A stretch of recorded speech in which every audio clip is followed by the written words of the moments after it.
British Army marches on tea. Absolutely, if the tea's broken, the whole thing stops. It doesn't matter if you've got enough ammunition or diesel or whatever, tea makes the army work.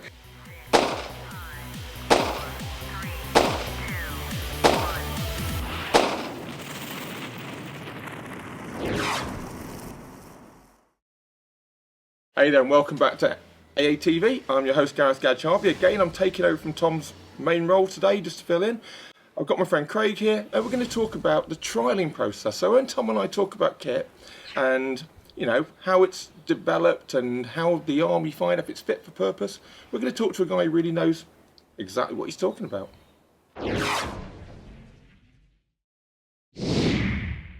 The kit goes through a procurement process. Usually through a unit called the ITDU, the Infantry Training and Development Unit. I was posted to the armoured unit called the ATDU, the Armoured Trials and Development Unit, and those units are invested in the procurement life cycle for new equipment. Now, equipment that comes out, such as the PLC that you've mentioned, were as a direct result of it being trialled by soldiers posted to these units from line regiments that have a tremendous amount of experience using it operationally, using it non-operationally, know what works, what doesn't work.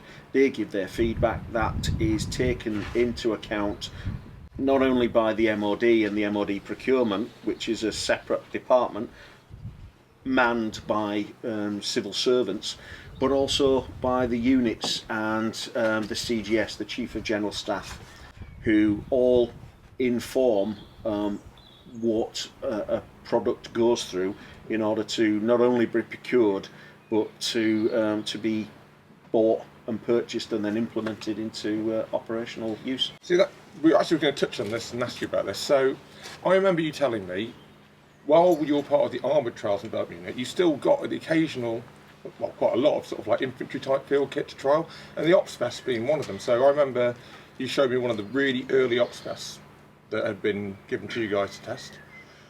What did the testing process for that sort of thing usually entail? Alright, so I think you've asked three questions there, correct me if I'm wrong. Yeah. The first one is an armoured soldier is an infantier first. Everyone that joins the army, don't care what trade you are, you're an infantier soldier first. Some are not very good at it because they do what they need to do in basic military training and probably never go into it from there afterwards. Slot jockeys, clerks, all that sort of palaver. But the Armoured Corps, you are an infantier as well as an armoured soldier. This created a significant amount of chagrin at the time, where infantiers weren't paid trade pay, whereas the Armoured Corps soldiers, every time you did another course, you gained a trade and you got another £5 a day. So infantiers were literally earning £800-900 a month, and we were earning about £2,000 a month. And I can see that causes some friction. Yeah, whatever. Pick up your rifle and hit the beach. The fact is, we had more skills, we had more training, and as a result of that, you were more usable. If you're more usable, you're more used to somebody. And so to that end, every time you stepped off that vehicle, you were as much an infantier as anyone else, sort of thing. We deployed in Northern Ireland, and we spelled Royal Marines, we spelled paratroopers. We spelled everybody that when they went through their 2-week leave cycle as part of a ruralment deployment, we would cover and step in to cover their ranks. You won't do that if you were useless, but that's what Armoured Corps soldiers did. So that's why we are issued roughly the same, what's called the CES, the Complete Equipment Schedule, that an infantier is issued, with slight variances. We never really used anti-tank weapons because that was not the role that we would deploy for. You're riding around on a really big anti-tank weapon. Well, pretty much, yeah. The Royal Armoured Corps' role at that time was the destruction of enemy armour by offensive action. That was our mission. That was our objective. And so, to that end, I was issued quite a few of these items while I was at the ATDU, and they'd just say, right, while you're on this trial or while you're moving around the tank park, wear it and give us your feedback. Generally speaking, they'd pick the more, shall we say, eloquent and erudite soldiers. There are some people, like some people in every walk of life. Some are not very articulate, some are quite reluctant to speak, some are quite recalcitrant, and others are like, all right, I'll give you my 2 penneth. And so I was issued it, and it was a game changer for me. This is the Ops Vest. The Ops Vest, for the simple reason that it was literally like an overcoat or a waistcoat, and to that end, when you're climbing into a vehicle, there are 4 crew positions. The driver, who has the penthouse of everybody, he drives in a supine position, and so he's literally laying down while he's at work. The loader has a lot of space, but he also has many jobs, from operating the coaxial machine gun, or the chain gun as it's now in Clanger 2, to operating and loading the main armament, to radio operating, to cooking and preparing the food and the drinks, to making sure the officer, if you've got unlucky enough to have an officer as a commander, is actually, you know, facing the right way. But then you come to like the commander's position, the gunner's position. They are incredibly limited in real estate in the vehicle, so that means the kit that they're wearing has to be very, very svelte. Yeah, I remember visiting you at a location that's an MOD one, and seeing the inside of a Challenger 2, and the guys are literally sitting on top of each other pretty much, aren't they? Yeah. Literally, the commander's legs are in the back of the gunner's back, and so you know. And I guess if you've got to get out of that tank in a hurry for any reason whatsoever, you don't want to have a load of belt kit around you. Well, this is it. If you could fit in. Yeah, this is it. And so, when you're on a vehicle, when you're crewing an armoured vehicle such as an MBT, your webbing lives outside. Webbing generally will sit in a bin now for a number of reasons. For example, you don't want it falling off when you get to your end location when you've been driving for 14 hours. Oh, where's my webbing? Because you're financially responsible for that bad boy at the end of the day. Plus, if you're on ops and your webbing's gone, how much use are you? So, looking at the Ops Vest, I've got one of Tom's examples here. This is a later production one, probably not quite as nice as the ones that you were trialling. When you got these, so they said wear it about. Were you expected to see if you could pull it to bits, damage it? You weren't expected to sort of sit there and just run it ragged. You were expected to use it in its normal, in its configuration, in your normal operational duties. And so what was immediately apparent to me was there was very little space to put anything in. So generally in 58 we'd have kidney pouches, you'd have what are called utility pouches in PLCE, and that's generally where you'd put your rations and any kit such as your housewife, and cleaning kit for your weapon and such. You know, personally, the first thing I did here was open this pouch and looked in here.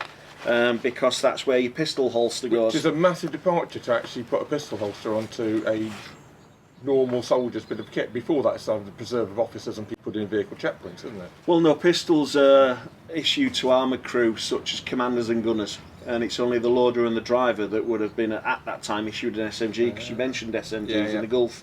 So at that time, it was only the infanteers that had the L85 or the SA80. Secondary arms such as the Armoured Corps, the Royal Engineers would have all had SLRs, SMGs or Browning high powers. So the first thing I'm looking for is how's my Browning going to sit in there? Now that's not very useful to me, because too small, is it? Or? It's too small, but also when you're issued your pistol, you never ever take your lanyard off it. Right. So your lanyard sits on your shoulder, and if that is on my left side, so my lanyard's here, how am I then going to snake my lanyard round there to put it in there? On the alternative being, I take my lanyard off, put my pistol in there and hope that when I unzip and zip that to get my map out, my pistol ain't going to fall out. Your pistol always falls out of that inner pouch. And I had a look in there to see if they'd made it better. They haven't, by the way. It's absolutely crap.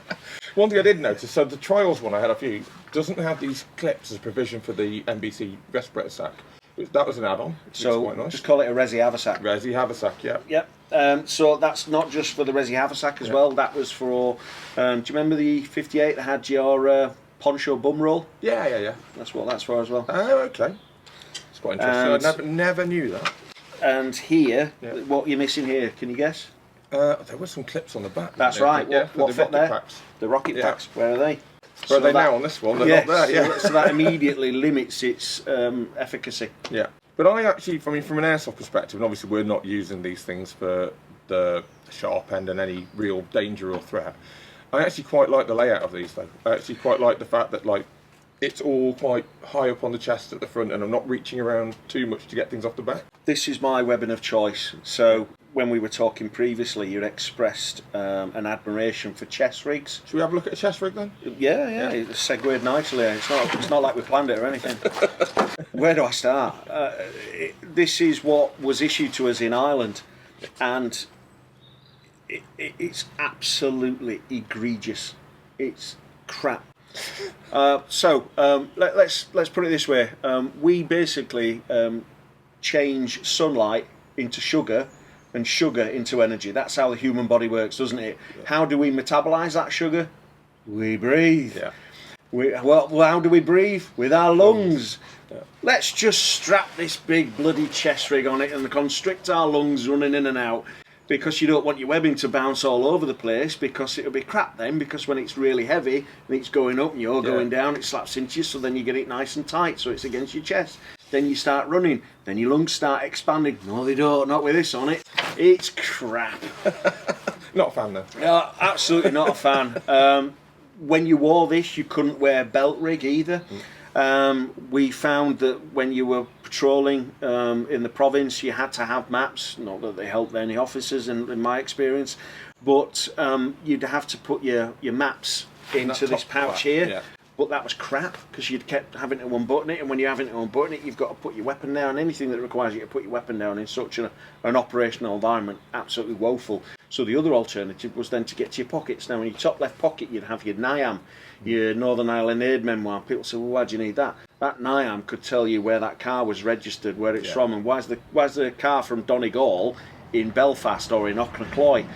You couldn't get to it, because then you'd have to undo or loosen off your chest rig to lift it up to then get in, and it was just like, geez. Again, well, we're going to keep talking a little bit about the testing process and webbing, because that's kind of what we've got a lot of geeky fans who love that sort of level of detail. And to be honest, Tom and I love it as well. Tom's quite fond of having his range flask, which, you know, if he's making a brew and say we're in a milsim game and he has to sort of like run away quickly, you can just pour it all in there, keep it warm, saves time to re-brew up again. He considers it fairly indestructible. I heard you got to test an indestructible flask once. Well, yes. One of the most important points that you seem to have glossed over there, I'm shaking my head at you, is the British Army marches on tea. Absolutely. If the tea's broken, the whole thing stops. It doesn't matter if you've got enough ammunition or diesel or whatever. Tea makes the army work. In tanks, we have something called a BV, the boiling vessel. That tank will be VOR, vehicle off-road, if that boiling vessel doesn't work. That's just the way it works. So the translation of the BV into infanteering is the flask. So it's an absolute, it's literally like the Bible to Armoured Corps soldiers is a flask. And it must have been around about 98. And what was happening was, as I imagine nowadays, is people were posted to the AATV as part of their sort of final 3 or 4 years of service, and what would occur is the companies that would try and tender equipments, be it gloves, trowels, spades, equipments, tools, even flasks, would schmooze up to these people. And on one occasion I was issued a flask to trial. Now I remember it, they came over, I was on 61 KK68, which was P1. That's the very first production Challenger 2 in the British Army. Because we had P1 and P2, 61 KK92 was P25. So P1 on back decks, and somebody came up and stuck a flask. Now on Clanger 2, there are big bins on the back that the driver puts his main track tools in. And they stuck the flask on top of the bin and said, Lowy, we need you to try this out, sort of thing. I was like, what is it? It's just a flask, but it's an unbreakable flask. Oh, all right then. So I just walked over the back decks, over the gun crutch, and hoofed the flask, and the flask went spinning like this, landed on the floor, and I heard it tinkle. And I says, it's not unbreakable. And there was quite a bit of gesticulating at that point. What the bloody have you done? I says, well, that's what would normally happen. It'd get kicked, it'd get dropped, it'd fall off. Bearing in mind, Challenger is 2.89 metres high, so if it's gone off there, and it's like, admittedly the tank park was made of concrete, not grass. Well, we could have hit a road though. Yeah. But, you know, hey, well, you could have hit my foot, which it did. And so that was probably the shortest trial in history, at which point... 10-second flash test. Oh, yeah, I mean, I did take a run up, so yeah, we added a few seconds to it. But the point being, soldiers are not noted for operating things gingerly. So, you know, you've talked about this chest rig, you've talked about the op vest, you've talked about Tom's wonderful range flask that I know he's hidden from me so that I don't test it today. But people join the army because they're not applying to work for NASA as engineers, or, you know, that's not to diminish them in any way. It's just that people are suited to specific purposes. And when you are in high stress, high pressure, anxiety-filled environments, you don't think, and that's what the purpose of military training is there for. It overrides human instinct so that your muscle memory takes over, so it doesn't matter what happens. I mean, if I shout and scream at you, the first thing you're going to do is close your eyes. That's what happens. That's your human reaction. What military training does is it overrides that. So even with your eyes closed, I'll now know where my safety catch is, that I'm going to check where my cock and lever is, I'm going to check my fire selector, and then I'm going to see, even after all this time, my muscle memory is working, even with the stress and the anxiety, and that's the purpose of this. When you're doing that, you're going to be violent, you're going to be quick, you're going to break things, and that's what this kit is being tested through a procurement cycle to make sure that we're not spending £100 on a chest rig that's going to break every time I do and undo this clip here. So you can support us on Patreon, you can tip us on Buy Me a Coffee, you can buy one of our fantastic t-shirts, you can use our Amazon affiliate link. Most importantly, stay safe, and we'll see you soon.